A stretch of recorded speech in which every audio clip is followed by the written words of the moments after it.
நமச்சிவாயா.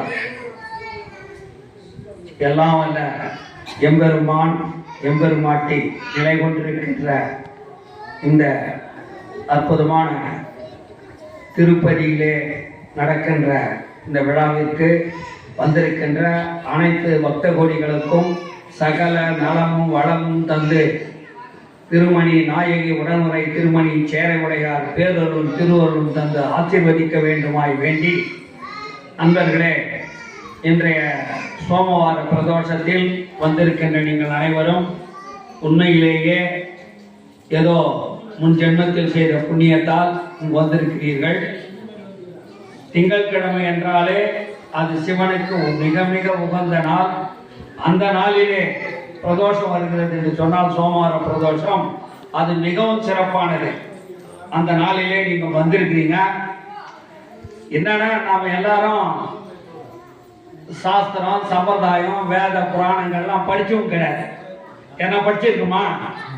ஏதோ டிவி அது இதுன்னு கேட்டு கதை காலாச்சாரங்களை கேட்டு நம்ம முன்னோர்கள் சொன்ன கதைகளை கேட்டு ஓரளவுக்கு நாம நடந்து கொண்டிருக்கிறோம். அந்த நிலையில நமக்கு எல்லாமே தெரியறதுக்கு வாய்ப்பு இல்லை.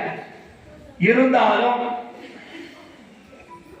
நாம எல்லாவற்றையும் உற்று நோக்கின்ற போது நமக்கு மேலே ஒருவனடா அவன் நாளும் தெரிந்த தலைவனடான்னு சொல்லி சினிமாவில் ரொம்ப அழகா பாடி வச்சுக்கிறாங்க.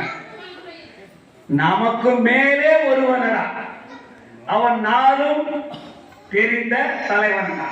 இப்ப கூட பாருங்க, எல்லாரும் கிரிக்கெட் பார்ப்பாங்க. அவன் கிரிக்கெட் வீரன் ஜெயிச்சான்னா மேல பார்த்தா கை காட்டுவான். இவ்வாறு பாருங்க, நீங்க கூட சாப்பிட்டு அப்படி மேல கை கட்டா கும்பிடுவீங்க. அப்போ கடவுள் எங்க இருக்கிறாரு? மேல இருக்காரு, ஆகாயத்தில் இருக்காருன்னு அர்த்தம். ஆனா ஆக்சுவலா அவர் அங்க இல்ல, நம்மள இருக்காரு. நம்ம உள்ளத்திலேயே குடிக்கொண்டு இருக்கிறார் சிவபெருமான். ஆனாலும் நம்ம பஞ்சபூத தத்துவங்களில் ஒன்றாக இருக்கின்ற விண்ணை பார்த்து வணங்குகிறோம். அப்படி சொல்லி நமக்கு கடவுளை பற்றி அறிமுகம் பண்ணி வச்சுக்கிறாங்க. அப்படிலாம் நமக்கு தெரியாது.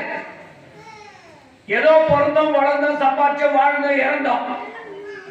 ஆடம்பரமா வசதியான இருக்கவங்களுக்கு ஆடம்பரமான மேரேஜ் நடத்துறது, ஊர்வலம் போறது, அவங்க இறந்துட்டாங்கன்னா பெரிய வசதியான முறைகளை எடுத்து அடக்கம் செய்து அப்படிதான் மக்கள் வாழ்ந்து கொண்டிருக்கிறாங்க. ஐயா, இந்த ஆடம்பரம் அலங்காரம் இதெல்லாம் நமக்கு தேவையில்லை.